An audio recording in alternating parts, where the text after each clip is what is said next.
Hi, my name's Adam Chamberlain from Elite Pro Golf, and this week's tip, we're going to talk about how to start the downswing. And people talk about this an awful lot, you know, where the club should be as you start into the downswing. Now, the best way of probably describing this would be, let's think of other sports that you may have used to use this. So let's think of rounders or baseball. Now, when you play rounders or baseball, you're hitting a ball that's on this plane and you're hitting it on this angle, but you don't ever really see anybody start on this angle like this, waiting for it. They all start with the club up and light, and then the club shallows and rotates onto playing this way. Now, same if you think about a tennis racket up here, and then it's shallowing and moving. So it's not actually going kind of, what can I say, up and down on the same line. And sometimes golfers get a bit confused with this. They think that the club should go on plane. Now, a lot of people talk about shaft plane line. The club should work up, parallel to shaft plane line, down, parallel to shaft plane line, on line, and then up on the release the same way. But to be perfectly honest, there's loads and loads of different ways of doing it. And let's think about this.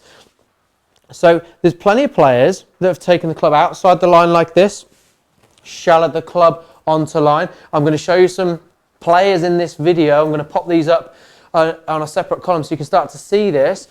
So how players take it outside, but then they slot the club and the club changes direction, comes right down onto line through the golf ball. And this is really what we're trying to achieve. We're trying to get the club in the downswing on a good line coming into the ball so that you can be efficient with your golf swing. Now, you can go a little inside in the backswing, you can go a little outside in the backswing, as long as we've got this club coming between these lines. Now, a rough line would be the shaft plane line, and from the ball up and over the shoulder, kind of on this line. And we're trying to create this kind of triangle effect, or slot as you might have heard it, where the club can slot down into in the downswing. Now, let's talk a little bit specific about how the club moves from the top. Now, there's different ways of doing it. Some people feel like the club head falls behind them this way as they start down. Other people feel like the wrists work this way. Some people feel like the right elbow works in front of them this way to start down. So there's different ways of feeling it. Some people who throw a ball may feel it's more right elbow down this way.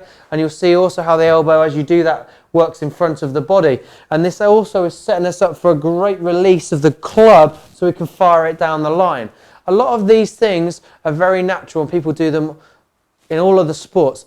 But when the golf club's there, for some reason, we can't quite get these moves. So I suggest look in a mirror behind you and try and work on these moves, but figure out where you are to start with.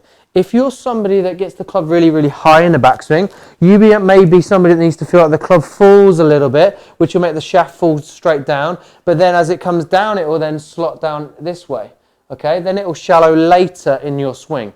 And then you've got other players, and some players actually don't shallow it that much. They come down quite steeply this way, and then they come into line. They look a little bit more upright, but it's within the guidelines, so you can play like that. And there's other players that come a little bit in this way, a little bit flat maybe, and then they almost get the club coming on line this way. The club and the hands almost work straight out towards the golf ball.